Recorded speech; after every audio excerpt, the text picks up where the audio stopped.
Сынық ыдыстан ас ішпе дегенді естіген боларсыз. Оны кейбіреулер қазақтың бітпейтін ырымына балайтыны жасырын емес. Шындығында ата-бабамыздың қайсы бір ырым тыйымы болмасын бекер шықпаған. Астарына өңілер жан болса, әрбірінде үлкен тәрбиелік мән жатыр. Сынық ыдысты ұстамау, одан ас ішпеу жайында есімде мына бір оқиға мәңгі қалып қойыпты. Бала күнімдегі сәт. Таңертең біздің үйде кәдімгідей қарбалас болады. Әсіресе таңғы көрініс тіптен бөлек әңгіме. Кімге қарасаң бәрі асығыс.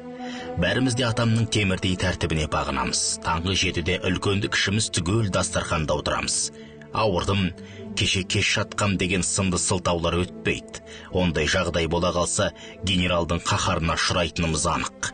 3 күн ас сусыз жазаланамыз. Мұны әсіресе кішкентайлар жақсы біледі. Олар да еркеліктерін дастархан басында көрсетпейді. Атамның бір сөзі жүрегіңді суырып алғандай болады. Ал көңілі толмаған түрін көргенше құрып кеткенің жақсы. Күнделікті әдетімізше бәріміз асығыс үсігіз дастархан басына жинала бастадық. Үстелдің төрінде отырған атам қолындағы кесені алып, анамның алдына лақтып жіберді. Ішіндегі ыстық шай етегіне төгілген болу керек, орнынан қарғып тұрды. Бәріміздің басымыз салбырап, үнсіз отырмыз.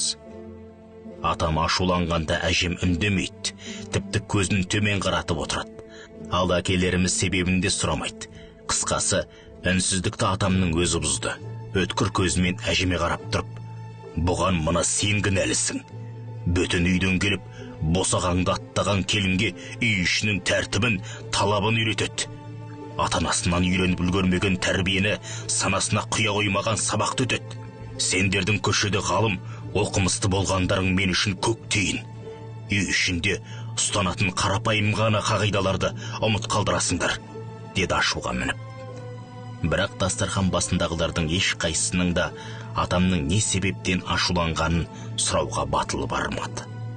Ал атам, өз батам өзіме, әумин деп үстелден тұрып кетті.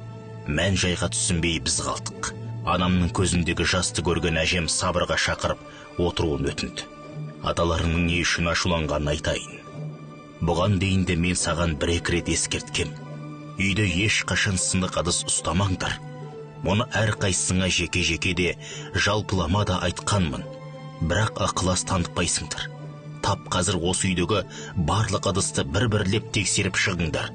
Шеті шытынаған, кішкентай сынығы болса да қоқысқа тастаңдар. Сынық ыдысты көрген кезде аталарыңды сабырға шақыру мүмкін емес. Осы үшін жас кезімде талай таяқ жегем, деді. Мен де жас келін болып келген кезде байқамай енеме сынық кесемен шай бергем.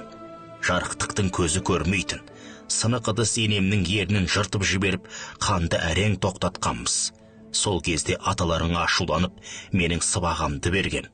Ал енем екеумізге араша түсіп, сынық ыдыстан келетін кесапатты түсіндірді. Енемнің айтып берген аңызы бойынша, Абырайым пайғамбар қонақ күтіп отырса, әбіліс келіпті. Абырайым селк ете қалып, «Әй, малғұн, сені кім шақырды?» дейді. Әбіліс, «Алла жырық ыдыстан маған дәм бұйыртқан. Кесесі кетікпен табағы жырыққа қонаққа мен келем», дейді.